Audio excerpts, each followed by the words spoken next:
So first spot நம்ம mangrove forest தாண்டி நம்ம செகண்ட் ஸ்பாட் வந்தாச்சு. இப்போ நம்ம அரிக்கமேடு எஸ்கவேஷன் ஸ்பாட் வந்திருக்கோம். ஆக்சுவலாக இப்போ இங்கே இருந்து தான் நிறைய பழங்கால பொருட்களை வந்து கண்டுபிடிச்சி எடுத்து நம்ம நேற்று போட்ட விலாகில் வந்திருக்குமே அந்த அருங்காட்சியகத்தில் வச்சுருக்காங்க.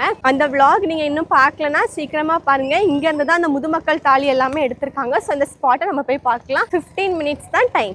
நம்ம ஊர் வட்டத்தில் ஒரு பேர் இங்கே வந்து பழைய காலத்தில் மக்கள் வாழ்ந்திருக்காங்க.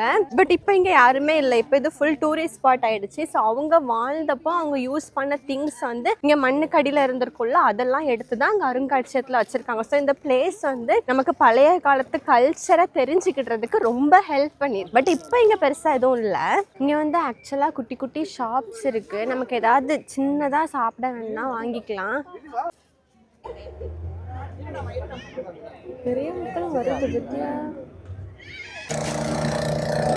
மக்களே நம்ம அடுத்து வந்து ஹார்பர் ரீச் பண்ணிட்டோம். இதுதான் பாண்டிச்சேரியோட ஃபேமஸான ஹார்பர்.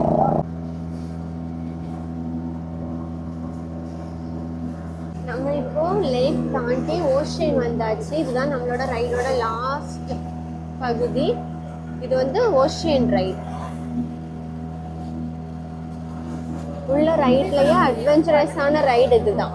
இதுதான் ரிவரும் ஓஷனும் கனெக்ட் ஆகுற பிளேஸ். ரெண்டும் கனெக்ட் ஆயிடுச்சு. இந்த ஓஷன் போட்டிங் அப்போ நான் நிறைய ஃபிஷ் பிடிக்கிற போட்ஸ் பார்த்தேன். அதை பார்த்தப்போ எனக்கு மைண்டுக்கு வந்தது இதுதான். ஒரு 10 மினிட்ஸ் போட்டிங்னாலுமே நமக்கு லைட்டாக பயமாக இருக்குது. அதே சமயம் ஜாலியாக நம்ம என்ஜாய் பண்ணிட்டு வந்துடுறோம். பட் ஃபிஷ் பிடிக்கிறதுக்காக இந்த மாதிரி கடலுக்கு போகிறவங்க எவ்வளோ சேலஞ்சஸ் அவங்க வந்து எதிர்கொள்வாங்க. ஏன்னா 1 மந்த் வரைக்குமே கடலில் அந்த போட்டில் ஸ்டே பண்ணி மீன் பிடிப்பாங்களாம். அதே மாதிரி சின்ன போட்டில் போகிறவங்க கூட அந்த போட்டை நமக்கு பார்க்குறதுக்கு ஒரு சேஃபே இல்லாத மாதிரி இருக்குது. கடலில் இருக்கிறப்போ கண்டிப்பாக பெரிய மழை வரும், ஹெவியான வேவ்ஸ் வரும். இதெல்லாம் அவங்க எப்படி எதிர்கொள்கிறாங்க? இவங்கள அனுப்பிட்டு கண்டிப்பாக வீட்டில் இருக்கிறவங்களும் ஒரு பீஸ்ஃபுல்லாக இருக்க முடியாது. ஏன்னா இவங்க இங்கே எப்படி இருக்காங்கன்னு தெரியாது, போட்டில் இருக்கிறவங்களுக்கு வீட்டில் இருக்கிறவங்க எப்படி இருக்காங்கன்னு தெரியாது. ஸோ இதெல்லாம் இதெல்லாம் தான் என் மைண்டில் ஓடிட்டே இருந்தது. ஃபிஷ்ஷிங்னு மட்டும் இல்லை, எல்லா வேலையிலையுமே அதுக்கான கஷ்டங்கள் நிறைய இருக்குது.